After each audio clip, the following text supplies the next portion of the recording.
Fala pessoal, tudo bem? Sejam todos muito bem-vindos, eu sou o William Godoy. Grande jogo, mas afinal de contas, como é que o Flamengo vai jogar? Como é que o Palmeiras vai jogar? Como vai ser esse duelo dentro de campo? Terá surpresa? Alguém vai surpreender alguém? O que acabou surpreendendo a todos, antes da gente falar sobre esse jogo taticamente de amanhã, foi que apareceu a equipe de doping, né? Para realizar alguns exames ali no centro de treinamento do Flamengo e com isso, consequentemente, gerou alguns transtornos ao Flamengo. Afinal de contas, né, treinamento de preparação, que é muito importante, esse treinamento de antivéspera é diferente do treinamento de véspera, né? E com isso ali alguns jogadores precisaram se ausentar, né? Algumas pessoas acabam incomodando, pois é aquilo. Fiscal de doping tem que fiscalizar se o jogador tem que fiscalizar o pênis do jogador para ver se ele tá, né, urinando ali no local certo e que não tá havendo nenhuma, né, nenhuma fraude. É isso que o fiscal tem que fiscalizar, né, o pênis do jogador. Fiscalizar treino do time, né, ficar olhando o treinamento, gera um transtorno, gera um desconforto, né, juridicamente, esportivamente, ele pode estar ali, mas deve estar ali, cabe ao bom senso. Vou ficar aqui vou ficar vendo os treinos, né? E a garantia dele é olhar o pênis do atleta para ver se tá urinando no local certo. Ali a fiscalização, inclusive, foi onde teve o problema, né? Na ocasião com o Gabigol, e que depois, né, o Gabigol não recebeu nenhuma suspensão, houve de fato, segundo ali, né, juridicamente, o manejamento ali do fiscal acabou entrando com um caráter um pouco mais pessoal e passou um pouco da conta, tanto que do Gabigol não teve nada. Mas enfim, e aí ontem, né, estiveram presentes, o Flamengo fez até uma nota oficial, pois se sentiu ali, né, lesado no sentido, né, de planejamento para a partida e tal, e quando foi perguntado pela direção, e aí eu acho que é um outro ponto, cara, mas os caras devem chegar com uma marra do caramba, né, a verdade é essa, né? Devem chegar com uma marra enorme, pois alguns dirigentes do Flamengo acabaram perguntando, isso vai acontecer lá no Palmeiras? Aí eles falaram, não sabemos. Talvez se falasse, né? Não, também, na tarde lá, quando começar o treinamento, vai ter a mesma coisa. A gente vai fazer esse protocolo aí de véspera de um grande jogo, tal, enfim, não sabemos. Aí abre ainda mais, enfim, vocês sabem como é que é, e outra, né? Acaba corroborando com o que a gente vê de bastidor da bola, né? O Campeonato Brasileiro de 2025, como tem sido jogado no bastidores, né? Então isso, sem dúvida nenhuma, acaba, né, alimentando ainda mais teorias. Então, fora de campo, acabou acontecendo isso. Vamos falar dentro de campo. Dentro de campo, para mim, não tem surpresa. E não tem o porquê ter surpresa. O Flamengo joga de tal maneira e todo mundo sabe. O Palmeiras joga de tal maneira e todo mundo sabe. Dificilmente Felipe Luiz e Abel Ferreira vão fazer algo fora da curva para tentar surpreender e expor em risco o seu jogo, que é tão característico. Então, surpresa dentro de campo é uma palavra que eu já tiraria desse confronto.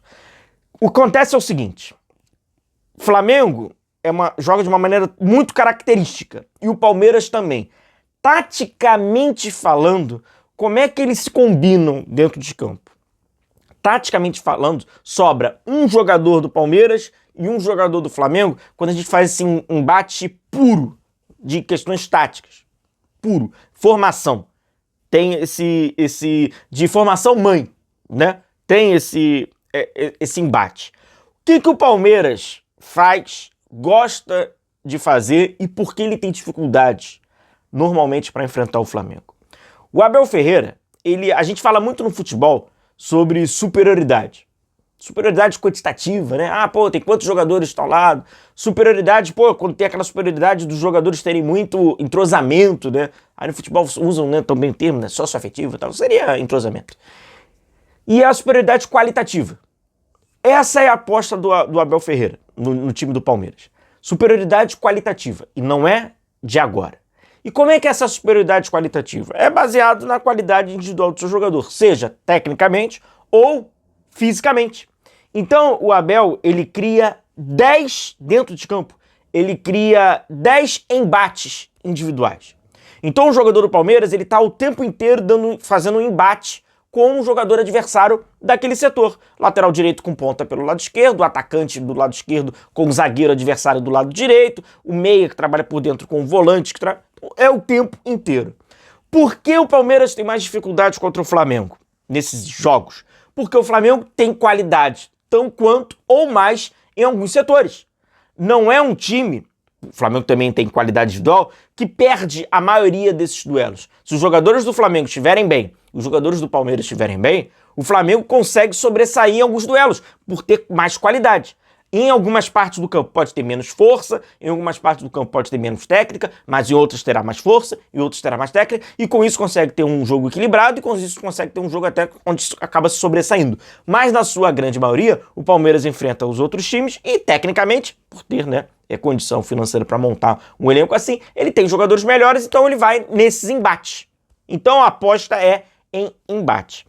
Por isso que é um jogo grande, que é jogo importante, que jogador do Flamengo tem que se jogar bem. A parte individual de cada jogador, ela dita o que é essa partida, pois o Flamengo depende de cada um deles. Quanto mais duelos você vencer ao longo dos 90 minutos, mais próximo você vai estar da vitória, porque o jogo acaba se tornando um jogo individualizado dentro dessa concepção. Antes de mostrar para vocês uma situação importante, peço só para você deixar o seu like e a sua curtida.